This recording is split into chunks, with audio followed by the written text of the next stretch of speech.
चलिए, सकारात्मक है बातचीत सरकार की तरफ से भी, किसानों की तरफ से भी। जो 1 तारीख को बैठक हुई थी उसमें यह कहा गया था सरकार की तरफ से भी कि किसानों को जिस भी तरह की आपत्तियां हैं, यानी उन तीनों बिल में जिस भी तरह का कोई भी संशय है आप लिखित में दीजिए। तो आज वही एक ड्राफ्ट तैयार करके किसानों की तरफ से, ये देखिए, तीनों कानूनों को खत्म करने की बात, पहला ही पॉइंट उन्होंने ये लिखा है, सीधे तौर पर पहला पॉइंट ये लिखा है कि तीनों कानूनों को खत्म किया जाए, एमएसपी को कानूनी अधिकार बनाया जाए, यह बात भी उन्होंने लिखी है।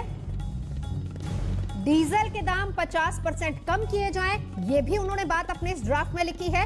तो ये तमाम वो बातें हैं जो कि सरकार की तरफ से कही गई थी और आज किसानों की तरफ से इसको आगे टेबल पर रखा जाएगा। हिमांशु, सकारात्मक रहेगी बातचीत, कृषि मंत्री भी पॉजिटिव नजर आ रहे हैं, किसान भी कह रहे हैं कि चलिए बातचीत के जरिए ही हल निकालेंगे। लेकिन बातचीत के लिए जो ड्राफ्ट है, जो संशय है, उसमें पहली ही बात वो है कि तीनों कानूनों को रद्द किया जाए। अब बीच का रास्ता क्या निकलेगा हिमांशु? देखिए नवजोत, मैंने ये बात आपको भी कही कि सरकार जो है तीनों कानून को वापस तो नहीं लेने वाली है।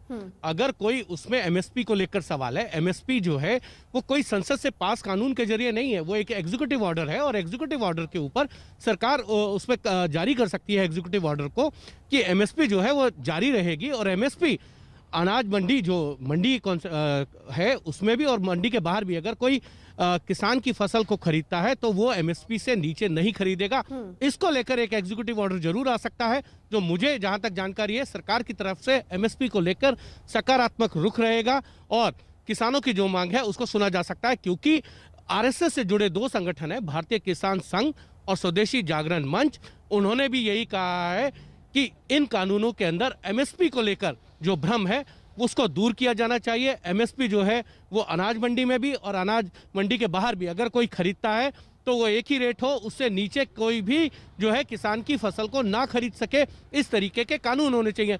दूसरा, उन्होंने ये कहा था कि पेमेंट्स को जल्द से जल्द किया जाए। अगर कोई कॉन्ट्रैक्टर फार्मिंग होती है और उसमें अगर कोई कंपनी किसी किसान को पेमेंट नहीं करती है तो उसके लेकर जो है वो कानूनी कार्रवाई हो। जो इस कानून के अंदर भी है कि 3 दिन के अंदर जो है कोई भी किसान जो है एसडीएम के पास जाए, उसको लेकर जो है एक क्लैरिटी जो है किसान संगठन चाहते हैं वो सरकार की तरफ से पहले ही दी जा चुकी है, उसको और ज्यादा आज जो है एक्सप्लेन